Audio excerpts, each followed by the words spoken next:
Hi, I'm Dr. Dan here. We're here in the Pacific Northwest.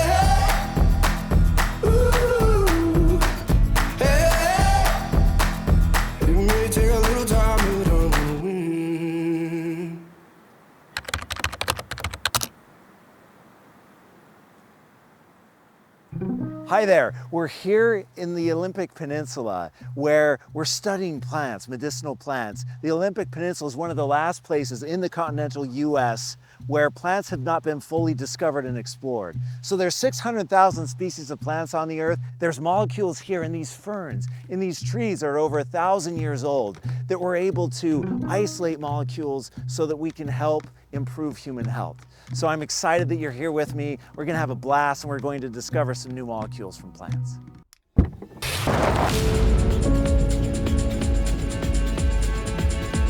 It's raining here today, which is not uncommon. The Olympic Peninsula, especially these rainforests that we're going to receive over 140 to 170 inches of rain each year.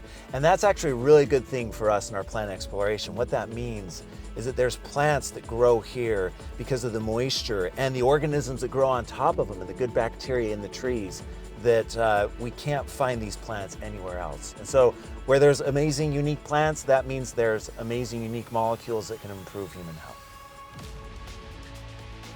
We're here on Lake Quinault, and Lake Quinault is home to the Quinault Native Americans.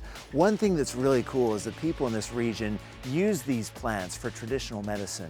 It's raining right now just a little bit, and one of the reasons why these plants have so many cool molecules is these plants give off volatile molecules, and what happens is these volatile molecules will be picked up by the little rain droplets and they'll be thrown onto the leaf, onto the surface of the plant. The plant will drink that up and throw these nutrients into the plant, which will make more phytonutrients, and that's why you have so many medicinal molecules that are packed in high concentration here in the vegetation in this region. Oh my goodness, look at what we have here. This is a beautiful species. So you see how they're both together. So this is a hair moss, and this is a lichen, a Usnea type species. Oh, and you actually see here, we have 3 different species, another species of lichen. You see this. I have to go back and characterize this and see what this is. But you have these 3 together, and when 3 things are together, you have beautiful phytochemistry, phytonutrients that come together with all of these. So we're gonna take this back to the lab. I'm gonna carefully pull this off. Look at that. This is pay dirt for the natural product chemist. So we're gonna take this, we're gonna put this in our bag. Brown paper bags are the best thing to use because if you use Ziploc bags actually give off molecules, and those molecules can contaminate our sample. So we don't wanna do that. So we're gonna take here, we're gonna fold it up, and then what we'll do is I'll poke a few holes in it so the plants can breathe. I'm going to label this. This is going to be, I'm going to call this our try sample. Lichen ×2 and a moss. And then what we'll do is we'll take this back to the lab, we'll analyze it for its amazing goodies. I'm excited about this sample. Just think about it. In this sample, you could have molecules that could help to support brain health, bone health, heart health, joint health, gut health. Sky's the limit. So I'm so excited to see what's in this, and it's going to be so awesome.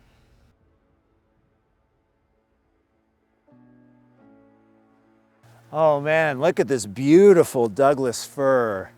Ah, so these trees, the firs and the spruces, are the powerhouse of these rainforests here in the Pacific Northwest. They're living ecosystems. You see here, you have moss, you have lichens, you have other epiphytes. Epiphytes are plants that are growing on the branches here, all the mosses here. And what we're gonna do, these are beautiful mosses. We're gonna take a sample of this, just a very, very small amount for analysis in the lab. I'm also going to take just a little chip of the bark. So the bark was used in traditional medicine as a salve. What they would do is they would boil it, they would take the liquid, they'd concentrate it down, and it would turn into this Vaseline type thing that they would rub on the sternum for breathing, for lung health. I just want to give this guy a hug, say thank you so much for being one of the stalwarts of our rainforest and helping to support human health all around the world. Thank you, buddy.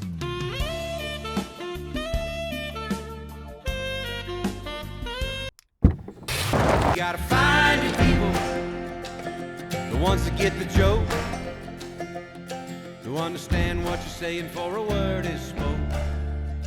You gotta find your people, who put the needle in the... So we're here in front of the largest cedar tree in the world. Look at this. Look at this beauty. Amazing. Look at all the plants that are growing off of this cedar tree. One of the reasons why we do exploration, why we go and we discover new molecules, is for conservation. Beautiful trees like this in the Pacific Northwest and all around the world are at risk of being logged. So one of the reasons we explore, that will make sure that these trees and other vegetation in this area are conserved for generations to come.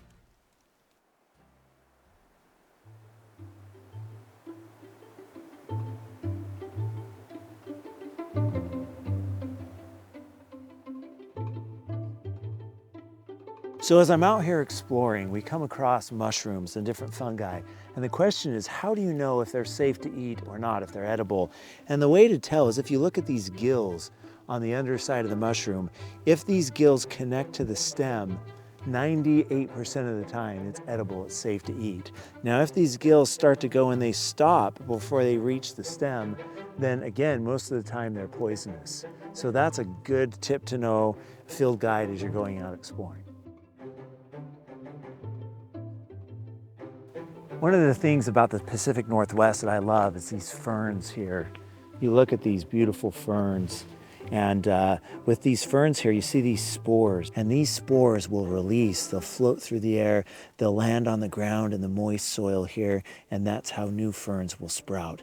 What we want to do is we're going to take a knife and we're going to trim off some of these spores and take them to the lab and analyze them. Spores from ferns potentially could have human health properties.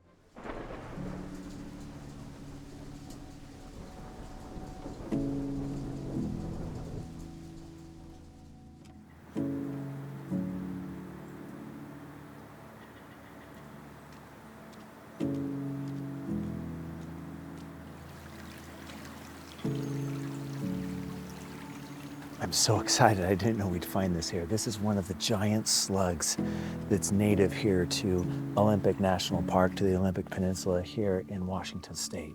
And what we're going to do is, on the bottom of these slugs, this slime is known to be medicinal. So we're going to grab a little bit of this. We're going to say, hey buddy, we're just going to grab a little bit of this slime. Don't worry about us. And we're going to take this. We're not hurting him at all. We're going to take this slime. We're going to put it inside our bag, and it's going to be awesome. We're going to take this back to the lab, analyze it.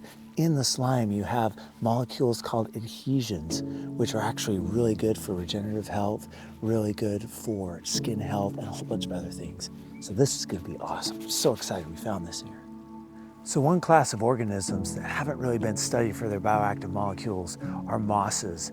Mosses grow on these trees here. They actually help to protect the trees. The trees give them a place to live. Mosses growing on trees are called epiphytes. Mosses are one of the least studied classes of living organisms on Earth. And they contain molecules that can help to regulate the cell cycle. They contain molecules that can help to support healthy blood flow. And most importantly, mosses are a rich source of vitamins and minerals that are highly bioavailable. And so we're going to take some of these samples back to our lab. We're going to analyze the nutrients and check the cellular absorption capability of the nutrients in these mosses. It's going to be so exciting.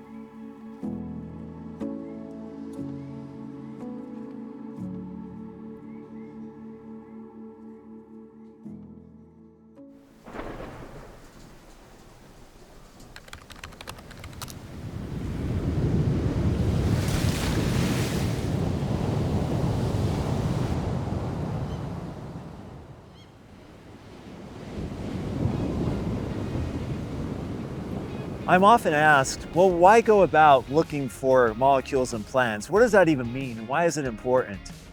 Well, the answer is simple. It's an imperative to go out and search for molecules from plants because 1 in 3 Americans are metabolically unhealthy. When it comes to proactive wellness, to do things from the very beginning to support health, we're failing miserably. And so in order to promote health, proactive wellness, new strategies are needed to help with all aspects of human health. So that's why we go out and explore. There's no other option if we're really serious about promoting human health. Oh man, look at what we have here. Some beautiful different types of seaweed. When we think of plants, we think of plants growing on land, but the ocean is a beautiful source of plants with natural molecules. So I'm really excited to take this back to the lab and see what we have here. Wow, so look here, we have all this rubus species, thimbleberry, marionberry, raspberry, blackberry. In the rubus plant, the rubus species, you have different versions. Some have thorns, some are thornless. This is a thornless rubus. And there's a lot of really interesting polyphenols in here that we're going to discover and explore. What's really interesting is that these thornless rubus actually might have activity when it comes to heart health. And so this is something that we'll take back to the lab and analyze. Great thing is that there's tons of rubus around. It's easy to cultivate. It grows well, grows hardy. And so if we find a molecule in here for heart health that we want to convert into a product, it'd be really easy to do.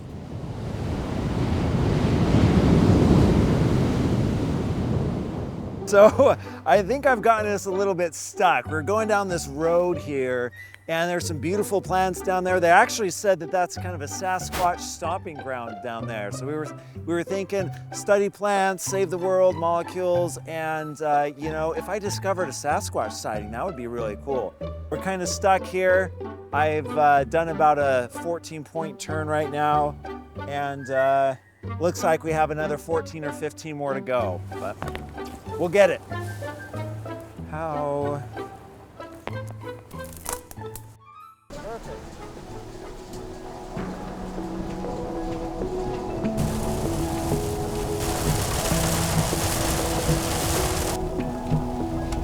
Here we are in Central Oregon, right on the mountains in a boreal wet forest. Boreal meaning we have pines and different large trees here. You can also see that we have lichens, we have mosses, we have liverworts. This is a beautiful area. What happens is the rain and the nutrients, they pass over the temperate rainforests like those that we've explored before. And then when they hit the mountain range, they drop these nutrients in these tall forests, and these nutrients come down and they soak into these beautiful plants. And so we have so many different molecules here. When I look at these, I just envision in my mind the molecules that are embedded in here. Polyphenols, alkanes, alkenes, cyclic aromatics. There's just so many interesting things in these plants that have the ability to transform human health and proactive wellness. So I'm glad that you're here with us as we're on this adventure together, and we're going to find some really cool stuff.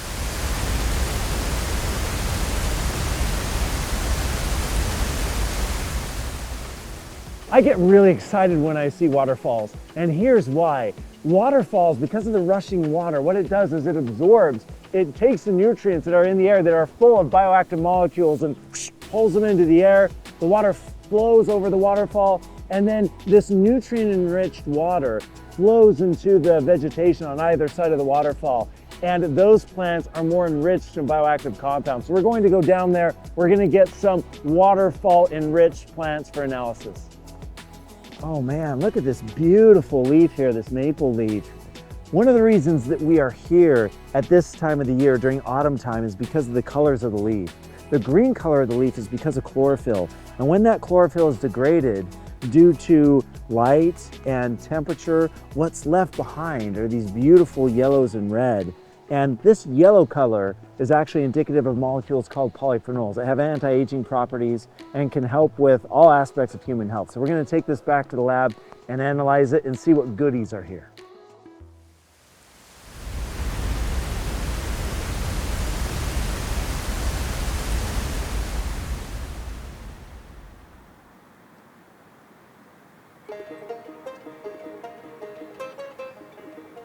As my research expedition here in the Pacific Northwest comes to a close, I've been reminded about a couple of things.